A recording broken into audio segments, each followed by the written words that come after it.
नमस्कार साथियों, कैसे हैं आप लोग। उम्मीद करते हैं अच्छे होंगे। आज हम आपके सामने आए हैं बहुत ही बड़ी खुशखबरी, जिसका इंतजार लाखों विद्यार्थी कर रहे थे। फाइनली उसका नोटिफिकेशन आ चुका है।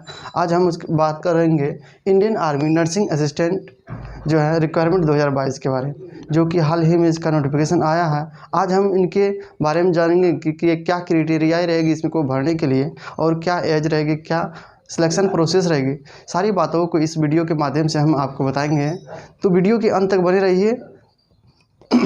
तो सबसे पहले है कि इंडियन आर्मी नर्सिंग असिस्टेंट, तो हम सबसे पहले हम आपको बता देना चाह रहे हैं कि यह 4 साल वाली भर्ती नहीं है, यह परमानेंट भर्ती है जो कि 2022 में आई है। तो ये सबसे बड़ी गलतफहमी ये है इंसान के कि यह 4 साल वाली है या परमानेंट है। तो हम आपको कंफर्म कर देना चाह रहे हैं यह परमानेंट है, ठीक है।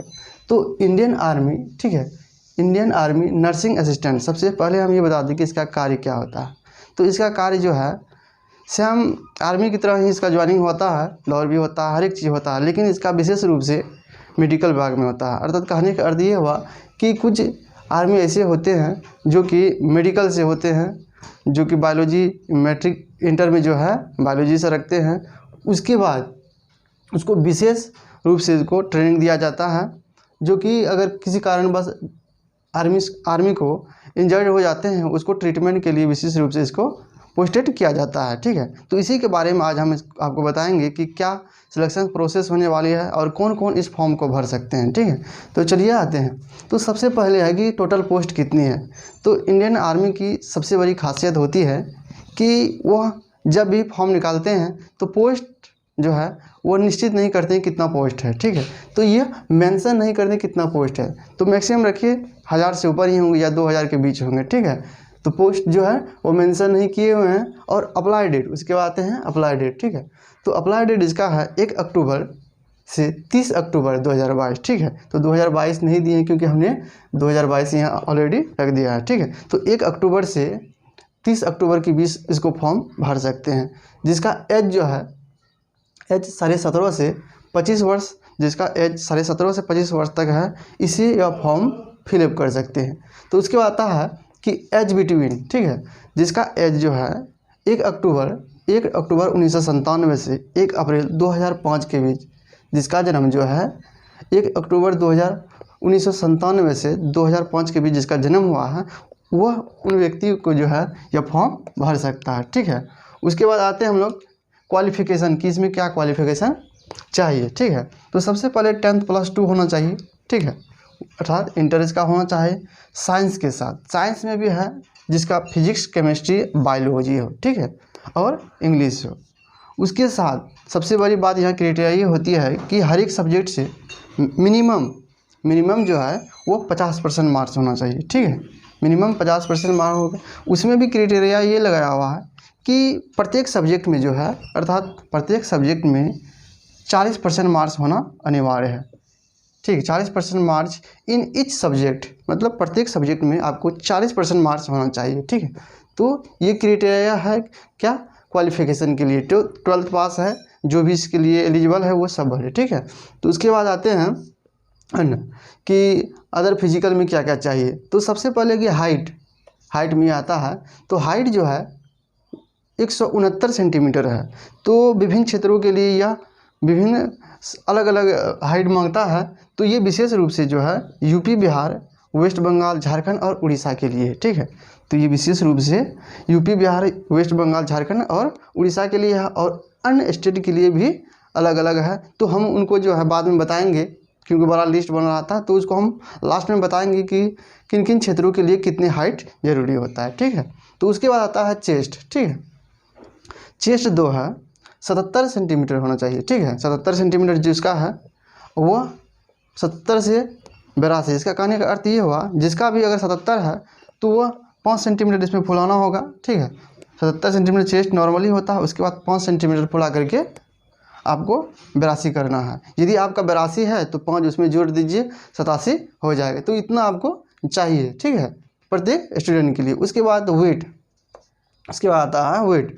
तो वेट जो है मिनिमम 50 kg आपका होना चाहिए, ठीक है। इसके लिए जो है 50 kg मिनिमम होना चाहिए। उसके बाद जितना हो सके आगे, उससे कम वाला विद्यार्थी इसमें भर नहीं सकते हैं, ठीक है। ये क्राइटेरिया है। उसके बाद आया है रनिंग प्रोसेस, ठीक है। 1.6 किलोमीटर अर्थात 1600 मीटर की दौड़ जो है 5 मिनट 45 सेकेंड में पूरी करनी है, ठीक है। तो इसमें रनिंग भी अच्छा लिया है, तो 5 मिनट 45 सेकेंड में इसमें 1600 मीटर की दौड़ है। उसके बाद आता है पुलअप्स अर्थात जिसको कहा जाता है बीम, ऊपर से खींचने वाला जो बीम होता है उसको।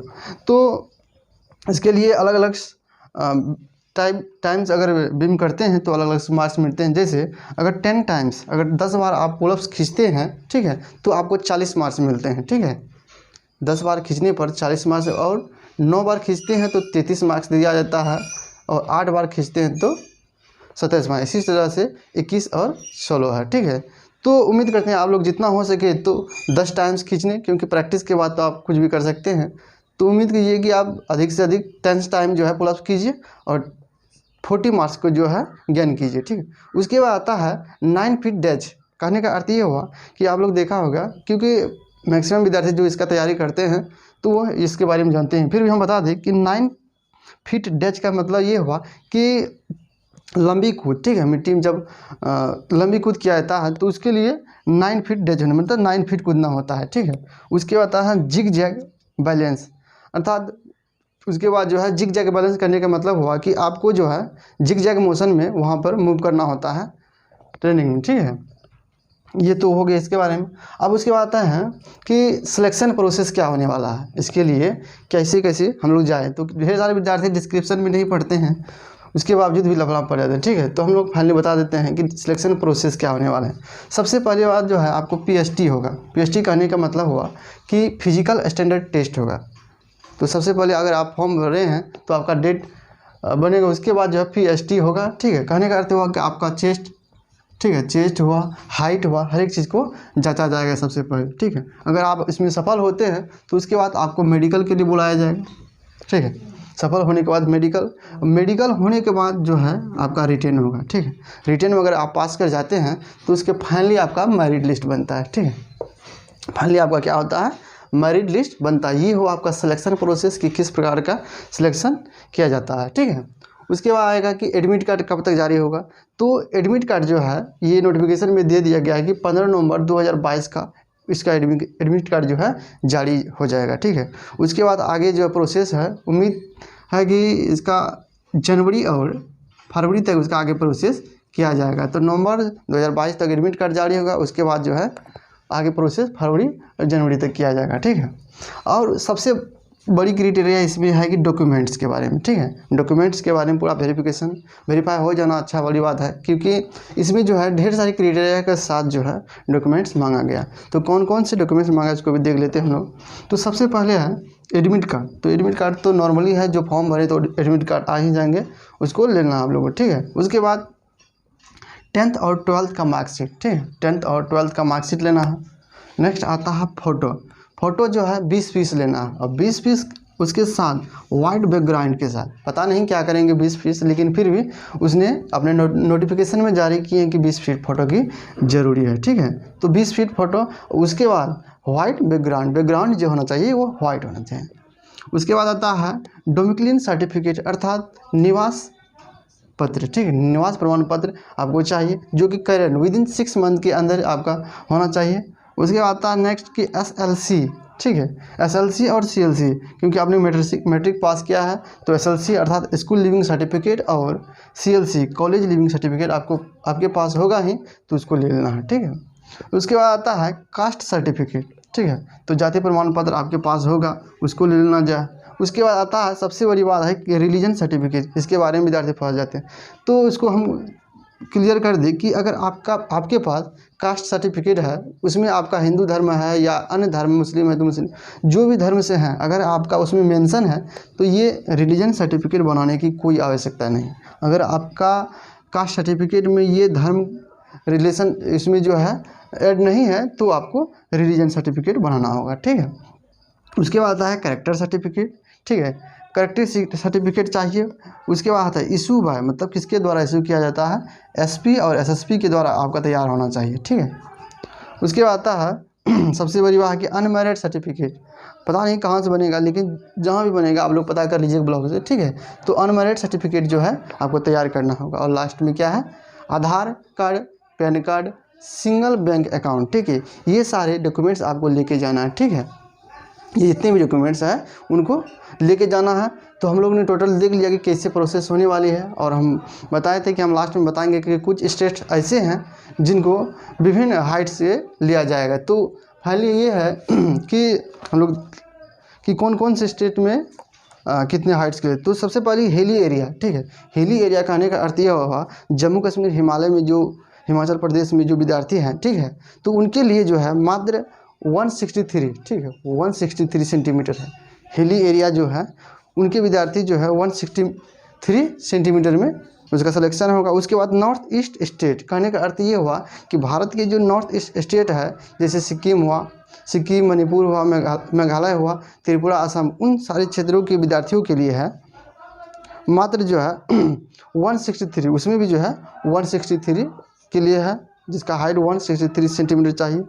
उसके बाद आता है कि पंजाब, चंडीगढ़, दिल्ली, यूपी, ठीक है। यूपी के विशेष ग्रुप हमने पहले ही बताया आगे कि एक यूपी में चाहिए, हम लोग ने देखा है कि यहाँ भी यूपी दिया है जो 169, लेकिन यूपी का कुछ अलग शहर है, जैसे मेरठ और आगरा के स्टूडेंट के लिए उसके लिए 170, ठीक है, उसके लिए 170 सेंटीमीटर की डिमांड है, ठीक है। इतना सेंटीमीटर आपका होना चाहिए। उसके बाद आता है मध्य प्रदेश, गुजरात, छत्तीसगढ़ और महाराष्ट्र, इन राज्यों में 167 सेंटीमीटर की हाइट आवश्यकता है। तो कर्नाटक, तमिलनाडु, आंध्र प्रदेश और जो भी राज्य है केरल सब में, ठीक है, तो 165 सेंटीमीटर की आवश्यकता है। अर्थात भारत के साउथ में जो भी स्टेट है उनके लिए 165 है। तो फाइनली हम लोग ने जो भी क्राइटेरिया था वो हम लोग देख लिया है, ठीक है। तो इससे संबंधित और भी कोई अगर दिक्कत आपको हो, कोई भी जानकारी अगर चाहिए तो आप कमेंट्स बॉक्स में कमेंट्स कर सकते हैं। और हमने अपनी तरह से जितना हो सका हमने अपनी तरफ से जो भी क्राइटेरिया था वो हमने बता दिया है। अब आपसे एक ही विनती है कि जितना हो सके अपने दोस्तों को शेयर कीजिए, और नीचे सब्सक्राइब का बटन है उनको ज़रूर दबाएं, और लाइक और सब्सक्राइब किए हमारे चैनल को। मिलते हैं नेक्स्ट वीडियो में, तब तक के लिए धन्यवाद।